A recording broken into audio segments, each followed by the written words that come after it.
एक बार की बात है, काशी में प्रताप नाम का राजा राज करता था।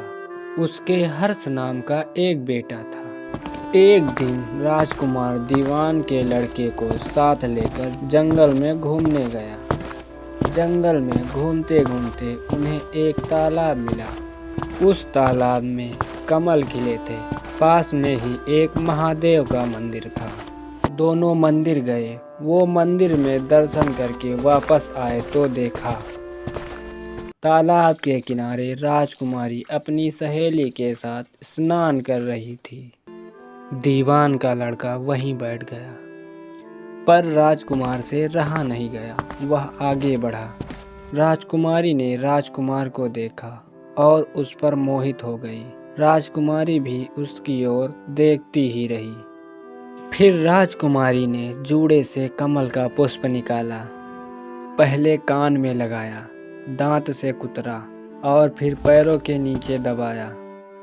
फिर उसे सीने से लगाकर अपनी सहेली के साथ चली गई। उसके जाने के बाद राजकुमार निराश होकर अपने मित्र के पास जाकर और बोला, मित्र, मैं इस राजकुमारी के बिना नहीं रह सकता, पर मुझे ना उसका नाम मालूम है और ना ही पता वह मुझे कैसे मिलेगी। राजकुमार, आप चिंता ना करें, वह सब कुछ बता कर गई है। कैसे, मुझे नहीं पता। उसने कमल का फूल सिर से उतार कर कान से लगाया तो उसने बताया कि वह कर्नाटका की रहने वाली है। दांत से कुतरा तो उसका मतलब है वह राजा दंतवत की बेटी है। फिर पांव से दबाया, इसका अर्थ है उसका नाम पद्मावती है। और छाती से लगाकर उसने बताया कि तुम मेरे दिल में बस गए हो। अरे वाह मित्र, अब मुझे कर्नाटक देश ले चलो, मुझसे अब रहा नहीं जा रहा। दोनों मित्र वहां से चल दिए। घूमते फिरते कई दिनों के बाद वहां पहुंचे।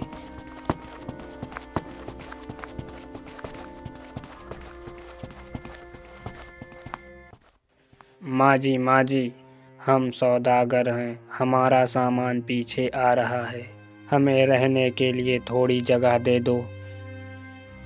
उनकी शकल सूरत देखकर और बातें सुनकर बुढ़िया के मन में ममता उमड़ आई। बेटा, तुम्हारा ही घर है, जब तक जी चाहे तब तक रहो। माँ जी, तुम क्या करती हो? तुम्हारे घर में और कौन कौन रहता है? मेरा एक बेटा है जो राजा की चाकरी करता है। मैं राजा की बेटी पद्मावती की धाया थी, पर बूढ़ी हो जाने से अब घर पर ही रहती हूँ। राजा खाने पीने को दे देते हैं। दिन में एक बार राजकुमारी को देखने महल चली जाती हूँ, बस। राजकुमार ने बुढ़िया को कुछ धन दिया और बोला, माँ जी, कल तुम महल जाना और राजकुमारी से कहना जेठ सुदा पंचमी को तुम्हें तालाब पर जो राजकुमार मिला था वो आ गया है। अगले दिन जब बुढ़िया राजमहल गई तो उसने राजकुमार का संदेश राजकुमारी को दे दिया। राजकुमारी ने गुस्सा होकर हाथ चंदन लगाकर उसके गाल पर जोर से तमाचा मारा। मेरे घर से निकल जाओ। बुढ़िया ने घर आकर सारा हाल सुनाया। राजकुमार बहुत परेशान हो गया। अरे अब क्या होगा? राजकुमार, आप घबराए नहीं, राजकुमारी की बात को समझे। राजकुमारी ने 10 उंगलियां सफेद चंदन की मारी हैं। इससे उसका मतलब है कि अभी 10 रोज चांदनी के हैं। उसके बीतने के बाद अंधेरी रात को मिलूंगी। 10 दिन के बाद बुढ़िया ने फिर राजकुमारी को खबर दी तो इस बार केसर के रंग में 3 उंगलियां डुबोकर उसके मुंह पर मारी। चल भाग यहाँ से। बुढ़िया ने आकर राजकुमार से सारी बात बताई। राजकुमार शोक से व्याकुल हो गया। मित्र, इसमें हैरान परेशान होने वाली कोई बात नहीं है। राजकुमारी ने कहा है कि मुझे मासिक धर्म हो रहा है। 3 दिन के बाद मिलूंगी, जरा ठहरो। 3 दिन बाद बुढ़िया महल में फिर पहुंची। इस बार राजकुमारी ने उसे फटकारते हुए कहा, चुपचाप पश्चिम की खिड़की से बाहर निकल जाओ। बुढ़िया ने आकर राजकुमार को सारी बात बताई। मित्र, मुबारक हो, उसने आज रात को तुम्हें पश्चिम की खिड़की की ओर से बुलाया है। क्या सच में? मित्र, क्या तुम सच कह रहे हो? आधी रात बीतने पर वह महल में जा पहुंचा और खिड़की से होकर राजकुमारी के कमरे में पहुंच गया। राजकुमारी वहां तैयार खड़ी थी। अंदर का हाल देखकर राजकुमार की आंखें खुली की खुली रह गईं। रात भर राजकुमार राजकुमारी के साथ रहा। जैसे ही दिन निकला, राजकुमारी ने राजकुमार को छुपा देती। रात होने पर फिर बाहर निकाल लेती। इसी तरह कई दिन बीत गए। अचानक एक दिन राजकुमार को अपने मित्र की याद आई। पता नहीं मेरा मित्र किस हाल में होगा। कितने दिनों से उससे बात नहीं हुई। क्या हुआ राजकुमार जी, आज आप बहुत उदास दिख रहे हो? मेरा प्यारा मित्र बड़ा चतुर और होशियार है। उसी के कारण मैं तुमसे मिल पाया हूँ। अब वो पता नहीं किस हाल में होगा। इसमें उदास होने की क्या बात है? मैं तुम्हारे मित्र के लिए बढ़िया बढ़िया खाना बनवा देती हूँ। तुम उसे खिलाकर तसल्ली से वापस आ जाना। खाना साथ लेकर राजकुमार अपने मित्र के पास पहुँचा। वो महीनों बाद मिल रहे थे।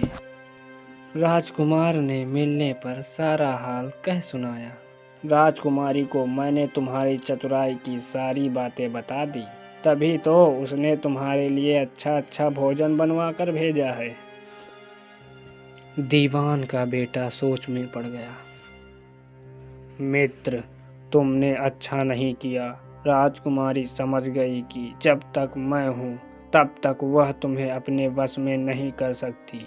इसीलिए उसने इस खाने में जहर मिलाकर भेजा है। ये क्या बात कर रहे हो मित्र?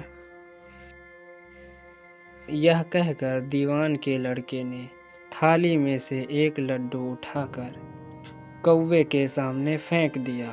कौवा लड्डू खाते ही मर गया। अरे बाप रे! ऐसी स्त्री से तो भगवान बचाए। अब मैं उसके पास कभी नहीं जाऊंगा। हाँ, कभी नहीं जाऊंगा। अब ऐसा उपाय करना चाहिए जिससे हम राजकुमारी को अपने राजमहल ले जा सके। राजकुमार जी, आज तुम वहां जाओ। जब राजकुमारी सो जाए तब उसकी बाईं जांघ पर त्रिशूल का निशान बना देना और उसके गहने लेकर चले आना।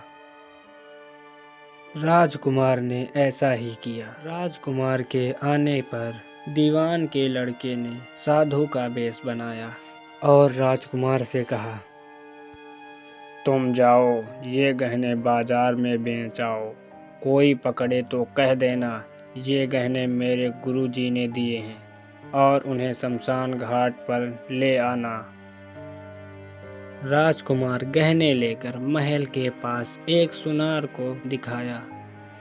देखते ही सुनार उन्हें पहचान गया और राजकुमार को कोतवाल के पास ले गया। ये गहने तुम्हें कहाँ से मिले? कहीं तुमने चोरी तो नहीं की? नहीं, ये गहने तो मेरे गुरुजी ने दिए हैं। कोतवाल राजकुमार और गुरु को पकड़कर राजा के सामने पेश किया। योगी महाराज, ये गहने आपको कहाँ से मिले? महाराज, मैं मसान की काली चौदस को डंकनी मंत्र सिद्ध कर रहा था कि डंकनी वहां आई तो मैंने उसके गहने उतार लिए। और उसकी बाईं जांघ पर त्रिशूल का निशान बना दिया। राजा इतना सुनकर महल गया, रानी से बोला, महारानी, पद्मावती की जांघ पर देखो, कहीं त्रिशूल का निशान तो नहीं है। हाँ महाराज, पद्मिनी की बाईं जांघ पर त्रिशूल का निशान है। राजा को बड़ा दुख हुआ और वह बाहर आकर योगी को एक ओर ले जाकर बोला, योगी महाराज, धर्मशास्त्र में खोटी स्त्री के लिए क्या दंड है? महाराज, उसे तो देश निकाला दे देना चाहिए। यह सुनकर राजा ने पद्मावती को जंगल में छुड़वा दिया। राजकुमार और दीवान का बेटा तो इसी ताक में बैठे थे। राजकुमारी को अकेली पाकर उसे अपने साथ अपने नगर लेकर लौट आए।